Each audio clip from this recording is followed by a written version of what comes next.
जय हिंद साथियों, मैं आपका साथी रघुवंश, संयोजक विश्व का सबसे लंबा तिरंगा समिति। मित्रों, आज श्री रामचरितमानस अक्षरशः कथा ज्ञान यज्ञ के अगले दिवस में पृष्ठ संख्या 72 बालकांड दोहा संख्या 63 से आगे बढ़ेंगे और आज हम देखेंगे कि किस प्रकार से माता सती जी का क्रोध उत्पन्न होता है और किस प्रकार से पूरे यज्ञशाला में वह विनाशकारी लीला कर देती हैं और कैसे आगे किस प्रकार से प्रभु की लीला होती है जानने का प्रयास करेंगे। श्री रामचरितमानस में लिखे हुए जो भी एक एक लाइन की चौपाइयां हैं, एक एक लाइन, एक एक शब्द अपने आप में महत्वपूर्ण है। अगर हम उसको अपने जीवन में उतारने का प्रयास करें तो हम सुख दुख से ऊपर हो जाएंगे और प्रभु की कृपा स्वयं अपने आप बनना प्रारंभ हो जाएगा।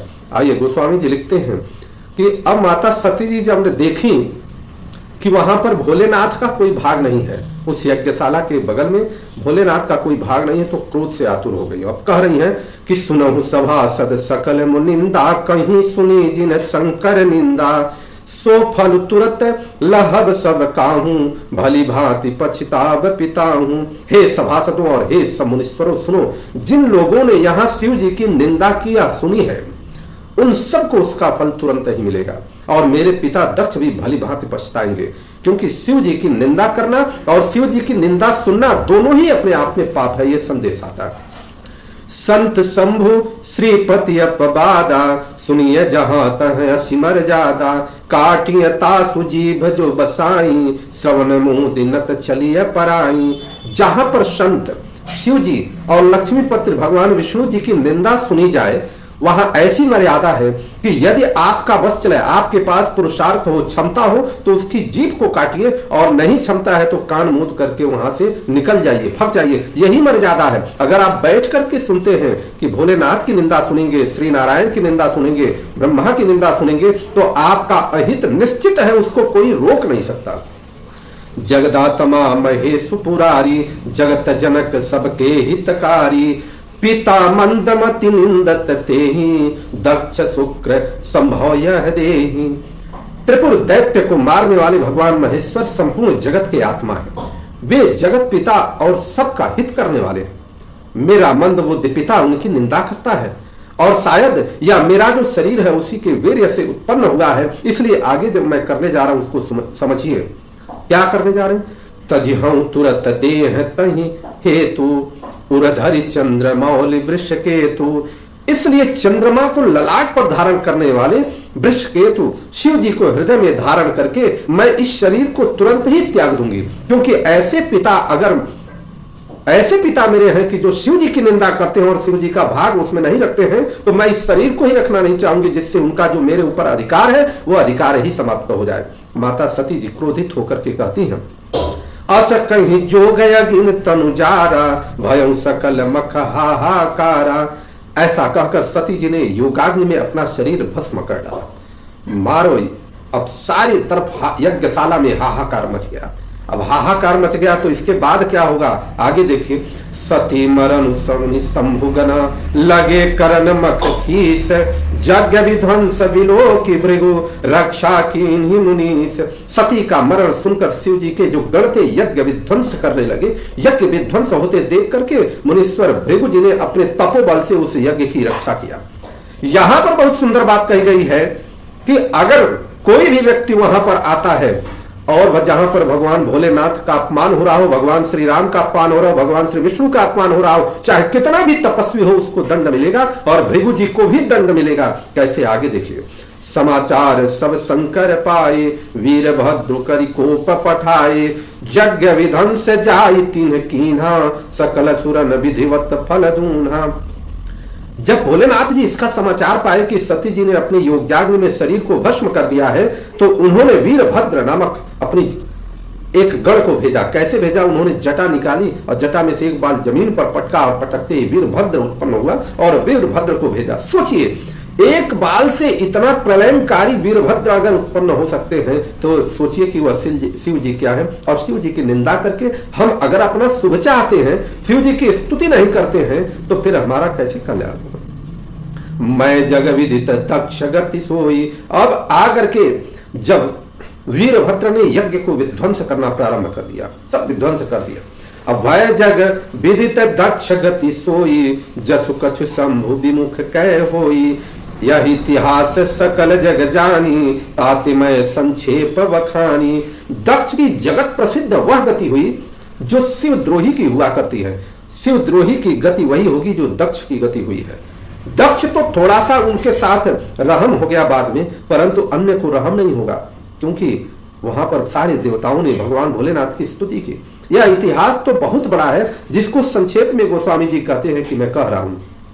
सती मरत हरि सन बरु मागा, जन्म जन्म शिव पद अनुरागा। जब सती जी ने योगाग्नि में अपने शरीर को भस्म कर दिया, तो मरने के पूर्व, वह भस्म होने के पूर्व उन्होंने प्रभु श्री रामचंद्र जी का स्मरण किया और बार बार जन्म जन्म शिव पद अनुरागा, बार बार शिव जी का, भोलेनाथ जी के पद का अनुराग ही मांगा। और अंतिम इच्छा इसीलिए पूछी जाती है व्यक्ति को, अंतिम इच्छा का अर्थ जो उसको हृदय में ऐसी बात बैठी हो जो वो पूरा न कर पाया हो, तो वह अंतिम इच्छा के समय मांगेगा।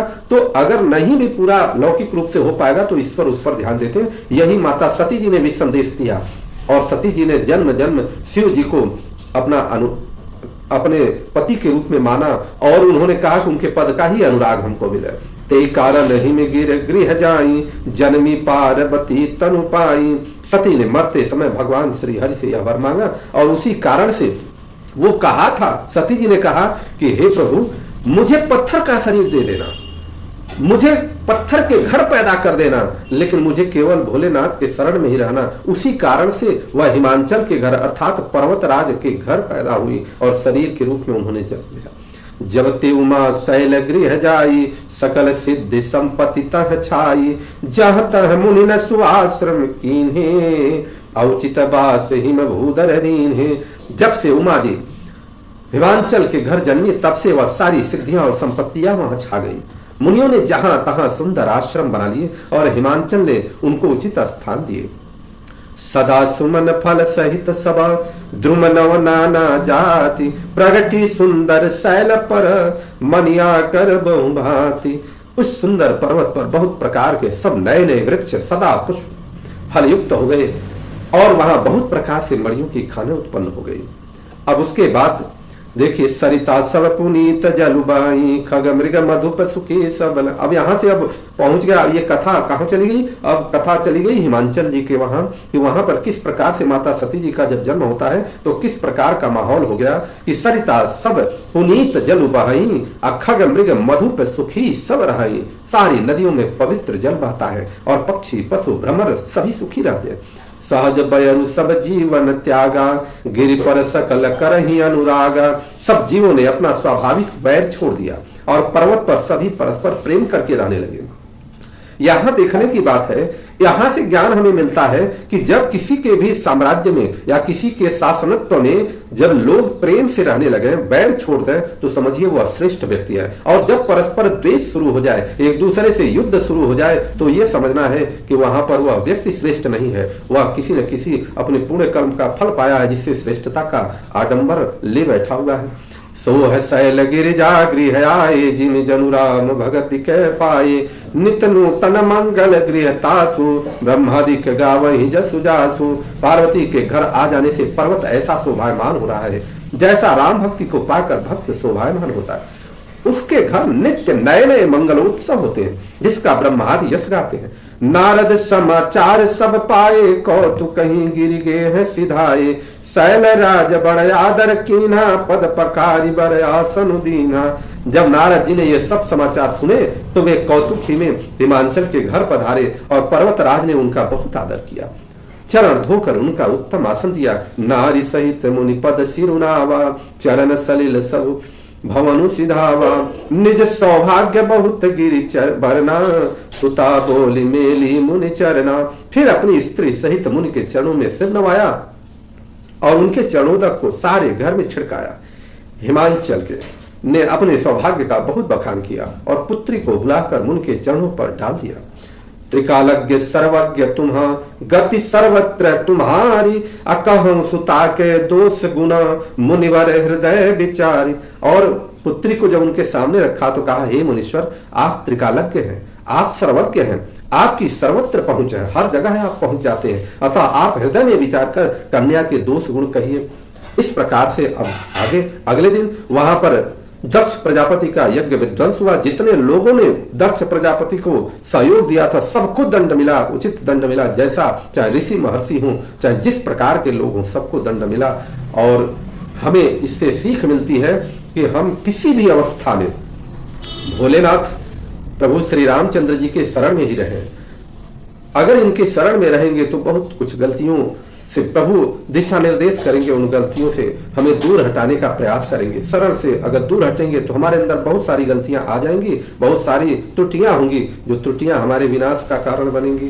बोली माता जानकी की जय, प्रभु श्री रामचंद्र की जय, चारों भाइयों की जय, हिमांचल राज की जय, श्री अयोध्या धाम की जय, श्री सरयू मैया की जय, श्री हनुमान जी महाराज की जय, माता पार्वती की जय, भगवान भोलेनाथ की जय। हर हर